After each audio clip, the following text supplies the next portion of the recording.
আমি সোমা বলছি, সোমা মুখার্জি। এত কষ্ট হচ্ছে ভিতরে যে হসপিটালে বসে থাকতে পারছি না, আমাদের সব ডাক্তাররা সবাই খুব ডিস্টার্বড। আজকে তো ওপিডি বন্ধ রাখা হয়েছে। তোরা জানিস সমস্ত ঘটনা শুনলাম, যা যা মানে সত্যিকারের ঘটনা, যেটা আরজি করের ভিতরের যে ডাক্তার তারা তাদের বন্ধু বান্ধব মারফত এটা ছড়িয়ে মানে এসছে আমাদের কাছে। অ্যাকচুয়ালি যেটা ঘটেছে সেটা হচ্ছে, আমি শুনে তো মানে বিশ্বাস করতেও নিজেকে কেমন লাগছে রে।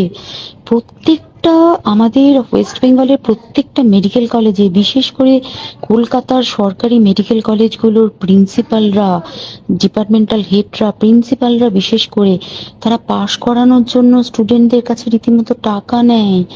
যেসব স্টুডেন্টরা, ইন্টার্নরা, পিজিটিরা যারা ভালো করে ক্লাস করে না বা থিসিস তারা জমা দেবে, পিজিতে তো থিসিস জমা দিতে হয়, তো যারা MBBS final year final pass করবে না সাপ্লি পাইয়ে দেবে, ইন্টার্নের কমপ্লিশন দেবে না, ইন্টার্ন হওয়ার পর কমপ্লিশন না দিলে তারা রেজিস্ট্রেশন নাম্বার পাবে না, এই সমস্ত ভয় দেখিয়ে টাকা পয়সা নেয়। সমস্ত জায়গাতেই এটা আছে। এর মধ্যে সব থেকে নিকৃষ্টের থেকেও নিকৃষ্টতম হচ্ছে সন্দীপ ঘোষ, প্রিন্সিপাল, যে তোর আমাদের কি বলে আরজি কর মেডিকেল কলেজে। সেখানে ভাব যে ওনার একটা বিশাল নেক্সাস ছিল, যাতে উনি বেশ কিছু ইন্টার্ন, হাউস স্টাফ এদেরকে দিয়ে ওই নেক্সাসটা চালাতেন।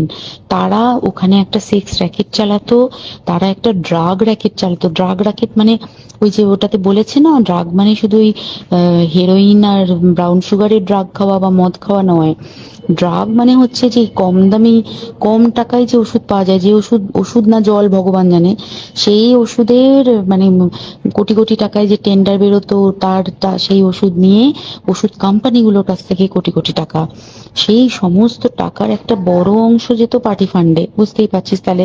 সেই জন্য পার্টির একদমই কাছের উনি, পার্টির মানে একদম খোদ মানে ওপর লেভেলের একদম আসল জায়গাকার কাছে। তো এবার উনি এই যে নেক্সাসটা চালাতেন, তাতে রীতিমতো কোন ইন্টার্নকে উনি পাশ করাবেন, কোন পিজিটিকে উনি থিসিস কমপ্লিট করাবেন, সেগুলো সব ভয় দেখিয়ে টাকা নিতেন। আর তার হয়ে কাজ করতো ওই ইন্টার্ন হাউস স্টাফের একটা পুরো বড় নেক্সাস। এবার এই মেয়েটির যে পিজিটি, মেয়েটি অত্যন্ত ভালো, সে তার থিসিসটা কমপ্লিট করাবে না বলে হুমকি দিচ্ছিল। সে এটা জানতে পেরে গিয়ে বলেছিল যে আমি এরকম কোনোভাবেই মেনে নেব না, আমি এর বিরুদ্ধে আমি যাব এবং আমি এর বিরুদ্ধে সব ফাঁস করে দেবো।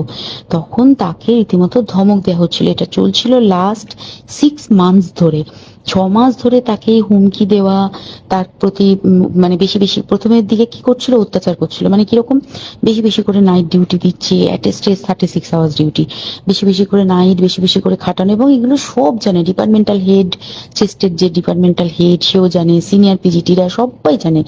প্রিন্সিপালের নির্দেশেই হচ্ছে এবং ওনার নেক্সাসের ছেলে মেয়েরাই কাজ করছে।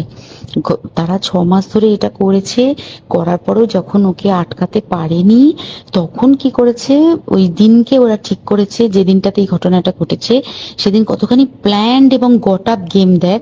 সেই দিন ওই ঘরে, ওই সেমিনার রুমে প্রত্যেক দিনই 4 তলার আরো অনেকেই যারা সিনিয়র পিজিটি বা জুনিয়র পিজিটি, তারা কিন্তু বিশ্রাম নিতে যেত, অনেকেই ওই ঘরে যেত। সেই দিনকে ও একা, ওকে বলেছে তুমি ঘুমিয়ে পড়ো, ওকে একা রেখে এসেছে। বাকিরা কাউকে যেতে দেয়নি, বলেছে ওই ঘরে আজকে ঘটনা ঘটছে, মানে কাজ হচ্ছে, ওই ঘরে কেউ যাবে না। ওই ঘরে সেই দিনকে ওর সাথে যখন খাওয়া দাওয়া করেছে বাকি 4 জন, সেই 4 জনের মধ্যে একটি মেয়ে পর্যন্ত ছিল। সে কিরকম মেয়ে চিন্তা কর, এরা ডাক্তার না জানোয়ার জানি না, আমি জানোয়ার বললেও জানোয়ারদের অপমান করা হয়, কারণ জানোয়ার সমাজে এরকম কাজ হয় না। তো ডাক্তার না কি আমি বলতে পারবো না। সেই ইন্টার্ন মেয়েটি আরেকটি ইন্টার্নের গার্লফ্রেন্ড। তো তার সাথে ওই পিজিটি মেয়েটির প্রচুর ঝগড়া হয়েছে। ঝগড়া হওয়ার পরে তারা তো হুমকি টুমকি দিয়ে চলে গেছে, দিয়ে তারা বলেছে তুমি ঘুমো। এবার ও তো আর জানে না, ভালো মনে শুতে এসেছে। তারপরে তারা গিয়ে মদটদ খেয়েছে, 7-8 জন মিলে চড়াও হয়েছে। এবং তোরা জানিস যে প্রথমে তার হাত দুটোকে দুপাশে 2 জন ধরে রেখেছে, এবং সেই কাজে সেই মেয়েটিও সাহায্য করেছে, ইন্টার্ন মেয়েটি। 2 জন ওকে পা দুটোকে টেনে জরাসন্ধের মতো ছিঁড়ে ফেলেছে, মানে ছেঁড়ার মতো করে টেনেছে, যাতে পেলভিক বোন ভেঙেছে, কলার বোন ভেঙেছে। মানে কি বিপর্যস্ত মানে বিধ্বস্ত, কি নৃশংস অত্যাচার করেছে। ওকে উল্টো দিক করে শুইয়েছে, পিঠের ওপর দিয়ে বুট পরে হেঁটে গেছে, মাথাটাকে এমন থেতলেছে যে মানে স্কাল ফাল রাপচার হয়েছে। এই সমস্ত করার পরে শ্বাসরোধ করে তাকে মেরেছে। মেরে তারপরে আরো যেটা আরো ভয়ঙ্কর, যে একটা মৃত মানুষকে মিনিমাম ডিগনিটি দিতে জানে না। তারা নিচে এসে দেখেছে ওই সঞ্জয় তখন বসে মদ খাচ্ছিল অন্য আরো গ্রুপ ডি স্টাফদের সাথে। সঞ্জয় ছেলেটা আছে, তার কাটা সঞ্জয় বলতো ওরা, ওকে বলে ফল গাই। মানে ওর একটু ওইসব আলুর দোষ আছে, ও যত্রতত্র যখন তখন প্রস্টিটিউট এলাকায় যায়। এবার দেখেছে যে একে দিয়ে যদি একটা রেপ করিয়ে দিতে পারি তাহলে ঘটনার মোড়টা অন্যদিকে ঘুরে যাবে। এইবার ওকে বলেছে, যা সেমিনার রুমে তোর জন্য রেখে এসেছি, যা তুই এবার গিয়ে কাজ করে দিয়ে আয়। ও এসে ওই ডেড বডিকে রেপ করেছে যাতে তার ভ্যাজাইনাতে সিমেন্ট পাওয়া যায়। তো এবার এই হচ্ছে, প্লিজ আমি নাম করে ফেললাম সবকিছুই। কতজন আমি যে নামগুলো পাঠিয়েছি, এই সব ডাক্তাররা, এরা সব জড়িত জানিস।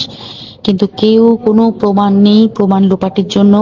সেদিনকে ওই ইন্টার্ন এবং ডাক্তাররা যে ওইখানের যে বাথরুমটাতে হাত পা ধুয়েছে, রক্ত ধুয়েছে, সেইটাকে সাত তাড়াতাড়ি প্রমাণ লোপাটের জন্য ওই দেওয়ালকে ভেঙে দিয়ে তার মানে ওই বাথরুমের জায়গাটাকেই ভাঙতে হচ্ছে ওদের। ওখানে নাকি ওরা রুম বানাবে, কালকে দেখেছিস তোরা খবরে। আর বেশি বলতে পারছি না, মানে তোরা তো সবাই প্রোটেস্ট করিস, আমরা তো আমাদের দিক থেকে করছি, কিন্তু কিছুই হবে না। এই পোড়া দেশে কিছুই হবার নেই, শুধু ভেতরে ভেতরে গুমড়ে গুমড়ে কষ্ট পাওয়া। আর আগামী প্রজন্মের যে ডাক্তাররা বেরোবে, তারা যে ইন্টার্ন বা পিজিটি বা এই যাদের কাছে আমরা যাব ভবিষ্যতে, তারা কি ডাক্তার না কি আমি জানি না, কি নিয়ে তাদের কাছে আমরা যাব আর কি করে বা আমাদের পরের প্রজন্মকে আমরা সুরক্ষিত রাখবো।